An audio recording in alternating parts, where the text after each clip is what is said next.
Let me show you something that'll change how you see the economy forever. 1987, stock market crash. Black Monday, Dow drops 20% in a single day. 1997, Asian financial crisis. Markets collapse globally. 2008, housing market crash. The Great Recession, millions lose their homes. 2020, COVID crash. Markets plunge 30% in 3 weeks. Now, here's the twist. Those aren't random. Count the years, 1987 to 1997, 10 years, 1997 to 2008, 11 years, 2008 to 2020, 12 years. Every major recession happens almost exactly 10 years apart. But here's the kicker, it's not just recent history. This pattern goes back to 100 years, 1819, 1837, 1857, 1873, 1893, 1907, 1929, 1937, every single one, roughly 10 years apart. Let me ask you this. What are the odds that every 10 years, by pure coincidence, the economy just collapses? 0. This isn't random. This is engineered. And by the end of this video, you're going to know exactly who's engineering it, how they do it, and why the next crash is coming in 2030. Would you want to know how to see it coming before it hits? Let's rewind. Think about what happens during a recession. Stocks crash. People lose jobs. Businesses fail. Who suffers? You. Regular people. Small businesses. But here's what nobody talks about. Who profits? The people who see it coming, the people who can short the market, the people who have cash when everything's on fire sale. And there's one institution that knows exactly when it's coming, because they're the ones who cause it, the Federal Reserve. Now, before you click away thinking this is another conspiracy theory, let me show you the math. Because this isn't theory. This is documented policy. Here's how it works. Step 1, the Federal Reserve lowers interest rates. Money becomes cheap. Step 2, cheap money floods the economy. People borrow. Businesses expand. Stocks go up. Step 3, after about 7 to 8 years, the Fed says inflation is too high. We need to cool the economy. Step 4, they raise interest rates. Money becomes expensive. Step 5, people can't afford their loans. Businesses can't refinance. Stocks crash. Step 6, recession, every single time. But here's the twist that changes everything. This isn't a bug in the system. It's a feature. Let me show you the exact pattern. Because once you see it, you can't unsee it. 1987 crash. 1980 to 1987. Fed keeps rates low, average 8%. Economy booms. August 1987, Fed raises rates to 11%. October 19, 1987, stock market crashes 20%. 1990 to 2000, Fed keeps rates low 3 to 6%. Tech bubble inflates. 1999-2000, Fed raises rates to 6.5%. March 2000, Nasdaq crashes 78%. 2008 financial crisis, 2001 to 2006, Fed keeps rates at historic lows 1 to 4%. Housing bubble inflates. 2006-2007, Fed raises rates to 5.5%. September 2008, Lehman Brothers collapses. 2020 COVID crash. 2008. 2018, Fed keeps rates near zero. Everything bubble. Stocks, real estate, crypto. 2018 to 2019, Fed raises rates to 0.5%. 2020, everything crashes. Now watch this. Each cycle lasts roughly 10 years, and each cycle follows the exact same pattern. Lower rates for 7 to 8 years. Asset prices skyrocket. Fed raises rates, suddenly markets crash. Fed saves the economy by lowering rates again. It's a loop. And here's the kicker, it's not accidental. There's a reason for this 10-year cycle, and that reason is debt. Let me explain how debt works in the real world. When corporations borrow money, they don't borrow for 50 years like a mortgage. They borrow for 10 years. It's called a 10-year corporate bond. Here's why that matters. Let's say in 2012, a company borrows $100 million at 2% interest. They pay $2 million per year in interest. Easy. For 10 years, they grow, they expand, they hire. But in 2022, that debt comes due. They need to refinance, borrow another $100 million to pay back the first loan. Now, here's the problem. If interest rates in 2022 are still 2%, no problem. They refinance. Business as usual. But what if interest rates are now 7%? Suddenly, they're paying $7 million per year instead of $2 million. That's a $5 million annual hit to their profit. They can't afford it. So what do? They fire people. They cut costs. They shut down divisions. Or they go bankrupt. Now, multiply that by every company in America that borrowed money 10 years ago. They all hit the refinancing wall at the same time. And that's when the recession hits. But here's my question for you. Who controls when that refinancing wall hits? The Federal Reserve. They decide when to raise rates. Are you starting to see the pattern? Let me take you back 117 years. Because this is when the pattern was designed. Year 1907. Wall Street. A series of bank runs causes a financial panic. Banks are failing. The stock market crashes 50%. And one man steps in to save the day. J.P. Morgan. He coordinates a bailout using private money. He's a hero. But here's what happened after. Congress investigates. They ask, how did this happen? And they discover something shocking. The panic was triggered by J.P. Morgan himself. He'd spread rumors about a competitor bank being insolvent. That caused a bank run, which caused other banks to fail, which allowed him to buy them for pennies on the dollar. He created the crisis so he could profit from it. Congress was furious. They said, "We can't let private bankers have as much power." So in 1913, they created the Federal Reserve, a central bank that would prevent panics and stabilize the economy. But here's the twist: who designed the Federal Reserve? J.P. Morgan and 6 other private bankers. They met in secret on Jekyll Island in 1910, and they wrote the Federal Reserve Act themselves. So the very people who caused the 1907 panic got to design the system that was supposed to prevent panics. Now watch what happened next. After the Federal Reserve was created in 1913, here's what happened. 1913 to 1920, Fed keeps money tight, economy struggles. 1921, Fed dramatically lowers rates. 1921 to 1929, the Roaring Twenties, stock market increases 500%. Everyone's getting rich, borrowing money to buy stocks. It's a mania. 1928, the Fed says this is getting out of hand and raises rates. October 1929, stock market crashes 89%.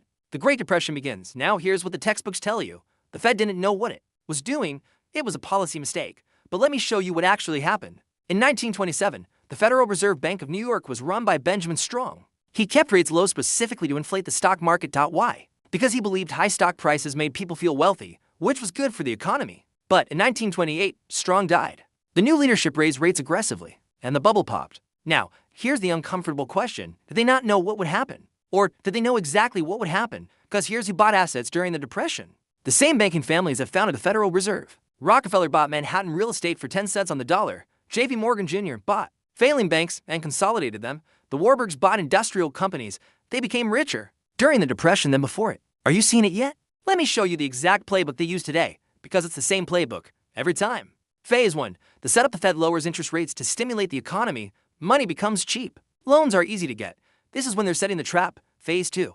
The boom: asset prices skyrocket. Stocks at all-time highs. Real estate booms. Everyone feels rich. The media says this time is different. We've entered a new era of prosperity. People borrow against their houses. They invest their savings. They quit their jobs to day trade. This is the bait. Phase 3. The warning: the Fed starts talking about inflation. They say things like, "We're monitoring the situation and we may need to adjust policy." Smart money knows what's coming. They start selling. Phase 4. The trap: the Fed raises rates. At first, nothing happens. Markets keep going up. People think, see, the Fed can raise rates and nothing bad happens. This is when retail investors go all in. Phase 5. The crash: suddenly, it all falls apart. A bank fails, or a major company goes bankrupt, or there's some unexpected crisis. Markets crash 30 to 50%.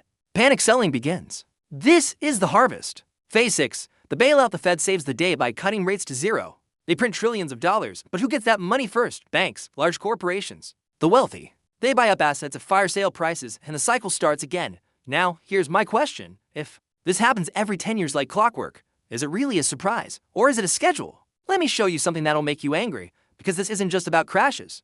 It's about who knows they're coming. In December 2019, 3 months before the COVID crash, here's what happened. Nancy Pelosi's husband sold $5 million in stocks and bought $1 million in put options bets that markets would fall. Senator Richard Burr sold $1.6 million in stocks after a private coronavirus briefing. Senator Kelly Loeffler sold $3.1 million in stocks. They KNEW. But here's what's even more interesting. The CEOs of major companies also knew. Between January and March 2020, Jeff Bezos sold for $0.1 billion in Amazon stock. Mark Zuckerberg sold $500 million in Facebook stock. Larry Page sold for $170 million in Google stock. This was before the crash, before lockdowns were announced, before anyone knew how bad COVID would be. How did they know? Because they have access to information you don't. They attend private meetings. They get briefings. They know the policy changes before they're announced. And here's the kicker. When the crash happened, those same people bought everything back at half price. Bezos' net worth increased by $70 billion during the pandemic. Zuckerberg's increased by $40 billion. Elon Musk's increased by $140 billion. The rich got richer, and you got poorer. But it wasn't luck. It was the cycle. Let me show you this pattern goes back further than you think. Year 1873. The Long Depression. It started when J. Cook and Company, the largest bank in America, suddenly collapsed. Why did it collapse? Because they'd been financing railroad expansion with cheap borrowed money. Sound familiar? For 10 years before, money had been easy. Railroads were expanding everywhere. Then the government tightened money supply. Interest rates spiked. Railroads couldn't refinance their debt. J. Cook collapsed. Then hundreds of banks. Then thousands of businesses. The Depression lasted 6 years. But here's what's interesting. The period before 1873 also had a crash. The Panic of 1857. Caused by railroad speculation and the collapse of Ohio Life Insurance and Trust Company. And before that, 1837. The Panic of 1837. And before that, 1819. The Panic of 1819. Every 18 to 20 years in the 1800s, every 10 to 12 years in the 1900s, the cycle is speeding up. Why? Because the Federal Reserve has gotten better at managing it in the 1800s. They had to wait for natural business cycles. Now they can control the cycle with interest rates. It's more precise, more predictable, and more profitable. Now, let me explain the real reason this benefits the wealthy. It's called the Cantillon effect, named after Richard Cantillon, an economist in the 1700s. Here's the principle. When new money enters the economy, it doesn't affect everyone equally. The people who get the money first benefit the most. The people who get it last are hurt the most. Let me show you how this works. 2008 financial crisis. The Fed prints for $1 trillion through quantitative easing. Who gets that money first? Banks. They get to borrow at 0% interest. What do banks do? They buy assets, stocks, real estate, bonds. Asset prices go up. Now, by the time that money reaches you, maybe your employer hires more people. Maybe you get a small raise. Asset prices are already high. So, you're paying more for stocks and houses than the banks paid. And when the crash comes, you lose money. But the banks, they already sold at the top. It's a transfer of wealth from the late receivers you to the early receivers banks. Every cycle, wealth flows upward. And here's the kicker. This is why wealth inequality keeps getting worse. In 1980, the top 1% owned 23% of American wealth. By 2000, they owned 35%. By 2020, they own 43%. Each recession, that number jumps. Because they buy low and sell high, while you buy high and sell low. Are you seeing the system now? Let me show you the specific indicators they watch, because this isn't magic. It's math. Indicator 1. The yield curve. When short-term interest rates become higher than long-term rates. It's called an inverted yield curve. This has predicted every recession since 1955. Inverted in 2000, dot-com crash in 2001, inverted in 2006. Housing crash in 2008, inverted in 2019. COVID crash in 2020, inverted in 2022. Next crash coming 2024 to 2026 and inverted again in July 2022. That means a recession is coming 12 to 24 months later. Indicator 2. Corporate debt maturity right now, in 2024. There's $4.8 trillion in corporate debt that needs to be refinanced by 2025 to 2026. When rates were at 1%, companies could afford it. Now, rates are 7%. They can't refinance. Bankruptcies are coming. Indicator 3. Fed rate changes. The Fed raised rates 11 times between 2022 and 2024. From 0% to 5.5%. The fastest rate increase since 1981. You know what happened in 1981? A massive recession in 1982. History doesn't repeat, but it rhymes. Indicator number 4. The Buffett indicator. Warren Buffett uses this. Total stock market value divided by GDP. When it's over 100%, markets are overvalued. Right now, it's at 170%. The highest in history. Higher than 2000. Higher than 2008. So, here's my question. If all 4 indicators are flashing red, do you think the next crash is coming? Or do you know it's coming? Let me make this personal. Because this isn't just about billionaires and banks. This affects your retirement. Let's say you're 45 years old. You've been saving in your 401k for 20 years. You have $400,000 saved up. You're planning to retire at 65. You think you're on track. But here's what the cycle means for you. 2025 to 2026, recession hits. Your 401k drops 40%. Now, you have to $140,000. You're devastated. But you hold on. It'll come back, you tell yourself. 2026 to 2028, markets recover. Your 401k grows back to $350,000. Still not where you were, but better. 2034, you're 55 now. 10 years from retirement, your 401k is at $600,000. You're feeling good. 2036, next recession, down 40% again. Now, you have $360,000. You panic. You're 57 now. You don't have time to recover. 2046, you're 67. You finally retire. But you only have $500,000. And inflation has eaten away at purchasing power. What you could buy with $1 million in 2024, you need $1 million for in 2046. You retire poor. Meanwhile, the people who knew the cycle, they sold in 2025, bought back in 2026, sold in 2035, bought in 2036. They have $5 million. Same starting point, same time period, different ending. Why? Because they knew the cycle. Now, here's my question. Do you want to know the cycle? Now, let me show you something that connects this to right now. The World Economic Forum. Klaus Schwab, the Great Reset. You've probably heard of it. Most people dismiss it as conspiracy theory. But let me show you what it actually is. It's the next cycle. Here's what Klaus Schwab said in 2020. The pandemic represents a rare but narrow window of opportunity to reflect, reimagine, and reset our world. Translation, use the crash to rebuild the system. And who benefits from the rebuild? The same people who benefited from every other crash. Now look at what's happened since 2020. Massive money printing, $10 trillion in the US alone. Inflation hits 40-year highs. Asset prices skyrocket. Wealth gap widens to historic levels. This is phase 2 of the cycle, the boom. We're in years 4 to 5 right now. That means we have 5 to 6 years left before the next crash. Maybe 2032. But it's coming. And here's what the Great Reset really means. After the next crash, they're going to say, the old system failed. We need a new system. Digital currencies controlled by central banks. Universal basic income. Social credit scores stakeholder capitalism. It's not conspiracy. It's openly published on the WEF website. They're telling you what's coming. The question is, are you listening? Let me show you exactly what the next 6 years look like, because the pattern is clear. 2025 to 2027, the final boom markets continue going up. Everyone thinks this time is different. AI is changing everything. Stocks at all-time highs. Crypto goes to $100,000 per Bitcoin. Real estate keeps rising. Everyone feels rich. 2028, the warning signs the Fed starts talking about overheating. They raise rates slowly. At first, nothing happens. Then small banks start failing. Regional banks, community banks. The media says it's contained. Don't worry. 2029, the cracks appear. A major company goes bankrupt. Maybe a tech giant that overexpanded. Maybe a real estate developer. Stock market drops 20% in a month, then recovers. Everyone says, see, it was just a correction. 2030, the crash, something breaks. A country defaults on debt, or a major bank collapses, or there's a geopolitical crisis. Markets crash 50%.